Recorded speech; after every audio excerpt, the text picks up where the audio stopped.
우리나라 다시 돌아오겠습니다. 우리나라 오늘 아침에 한국은행 금융통화위원회가 금리를 결정을 했습니다. 올 들어서 마지막 금리 결정이었는데요. 동결이었습니다. 교수님. 예상은 됐던 거죠? 시장에서 그냥 거의 다 예상을 하고 있었고요. 이번엔 동결이다. 동결하는 이유는 수도권 중심의 집값 상승률 여전히 꺾이지 않고 최근 들어서 오히려 폭이 좀 더 커지고 있는 상황. 거기다가 환율이 1,450원을 계속해서 지속적으로 넘으면서 1,470원까지 위협하고 있는 상황. 이런 상황에서 사실 금리를 내리는 것은 거의 불가능하다고 시장도 생각하고 있었던 것 같습니다. 네. 그러면서 경제 성장률 전망치를 내놨는데 그래도 좀 올린 것 같습니다. 보니까 올해 성장률을 0.9에서 1.0으로 올렸고요. 내년을 1.6에서 1.8까지 올렸습니다. 그래도 좀 좋게 본 건가요? 네, 그거는 뭐 좋은 소식일 수도 있고 네. 나쁜 소식일 수도 있는데, 네. 0.9에서 1을 올린 건 아무래도 올해 생각보다 정부의 정책 기조가 확장적 재정 정책이 들어온 부분도 있고, 그리고 올해 반도체 수출, IT 수출 되게 잘 된 부분이 있어서 1 정도 잡은 것 같고요.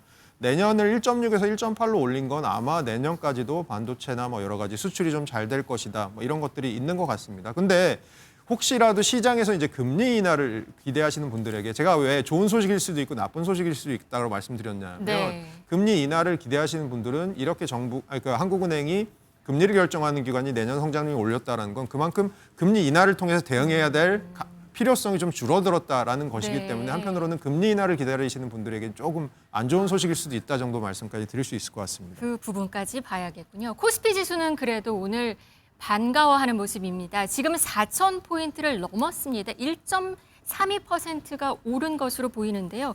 대부분 반도체주가 오늘 또 좋은 것 같습니다. 네, 그래서 이제 아무래도 이제 우리 산업의 전반적으로 반도체 섹터가 견인하는 부분이 있고요. 그 다음에 이제 금리 인하가 이제 실제로 뭐 기대했던 그런 분들이 혹시라도 이제 주가에 반영되는 거 아니냐. 근데 이미 금리 인하에 대한 어떤 기대감이 어느 정도 반영될 수도 있고 실제로는 동결이 됐지만요. 네. 그렇기 때문에 실제로 이런 금리와 이제 주가의 어떤 관계가 어떤 측면에서 보면은 이제 실제로 기업들의 어떤 펀더멘탈, 그래서 기업의 실적이라든지 뭐 수출 호조라든지 아까 얘기하신 반도체라든지 이런 것들 때문에라도 해서 뭐 금리 인하의 이런 여파가 실제로 주식시장에 큰 파장을 일으킨 것 같지는 않다는 생각을 합니다. 네. 재미있는 얘기가 하나 있습니다. 반도체주에 대한 관심이 요즘 높은데요. SK 하이닉스가 이 반도체 관련돼서 과자를 내놨습니다. 먹는 과자입니다. 한번 보시겠습니다.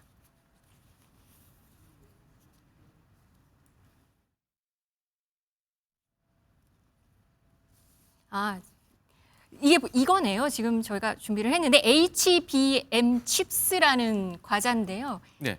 이게 SK 하이닉스가 만든 과자랍니다. 이게 편의점이랑 같이 해서 네.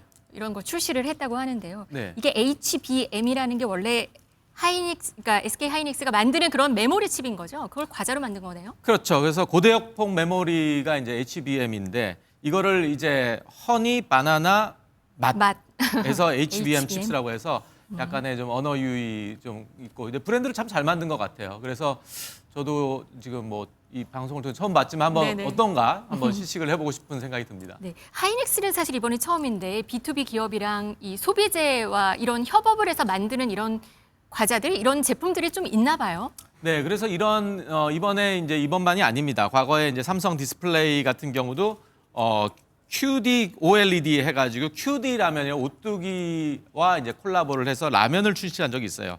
그래서 이게 실제로 이제 어떤 의미가 있냐면은 이제 수율 85%를 달성한 2022년도에 당시 기념을 해서 이러한 굿즈를 만들었는데, 아마 이런 테크 기업들이 이러한 굿즈를 통해서 소비자들에게 좀 더 친숙하게 다가가기 위한 것인데, 이번에 HBM도 어떻게 보면은 좀 라임도 맞아요. 그렇기 때문에 소비자들이 편의점에서 아주 좀 많이 찾을 것 같다는 예상을 해봅니다. 반도체 약간 좀 낯서니까 소비자들한테 SK 하이닉스 자체는 주식에 대해서는 관심이 높지만 이 HBM이라는 반도체에 대해서 잘 모르니까 이런 걸 좀 만든 것 같습니다. 네, 아무래도 친숙하게 다가가려고 하는 것 같고요. 다만 가격 차이가 좀 많이 납니다. 그렇죠. 이 과자는 2,000원인데요. HBM4 칩 하나. 얼마인가요? 그건 우리나라 돈으로 $500 정도니까 우리나라 돈으로 한 70만 원 정도가 좀 네. 나옵니다.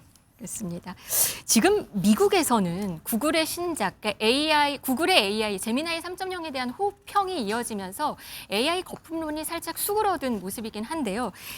대신에 이 칩을 엔비디아랑 경쟁이 붙는 모습인 것 같습니다. 그러면서 약간 AI 반도체주에 대한 약간 또 다른 의문이 있는 상황인데 오히려 이 상황이 우리나라 기업, 예를 들어 방금 보신 SK하이닉스나 삼성전자한테는 호재라면서요. 네, 그러니까 요거는 그 반도체가 어떻게 나오는지를 생각해 보시면 됩니다. 이게 그 반도체를 설계하는 업체들이 있고요. 주로 미국 업체들이 합니다. 그리고 우리나라에서는 반도체를 이제 제조해서 공급을 하는데 지금 원래는 엔비디아가 반도체를 설계해서 우리나라에게 외주를 주는 입장이었는데 설계하는 회사가 하나였죠. 하나가 늘었다고 생각하시면 돼요. 원래 있었던 회사긴 하지만 본격적으로 방금 전에 말씀하신 것처럼 제미나이 하면서 이 회사에서 본격적으로 칩 설계가 들어가겠다라고 하는 게 바로 이제 구글의 얘기입니다.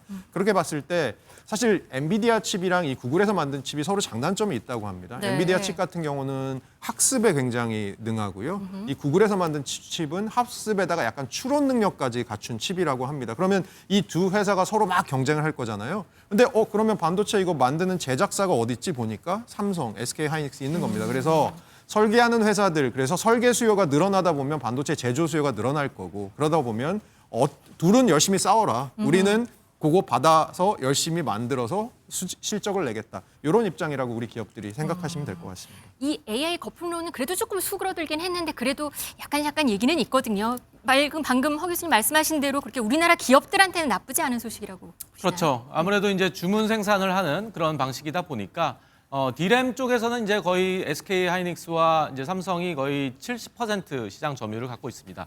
그래서 어떻게 보면은 거의 시장 안에서의 어떤 지배력을 갖고 있는데 앞으로 이런 계속 수요가 예상이 되기 때문에 우리 입장에서는 그 양사의 어떤 구글과 또 오픈 AI의 이런 경쟁이 우리에게는 어떻게 보면은 그냥 수혜로 받아들여면 좋지 않을까 그런 생각을 해봅니다. 알겠습니다. 오늘 경제 라이브는 여기까지 전해드리겠습니다. 허준영, 황용식 교수님과 함께했습니다. 고맙습니다.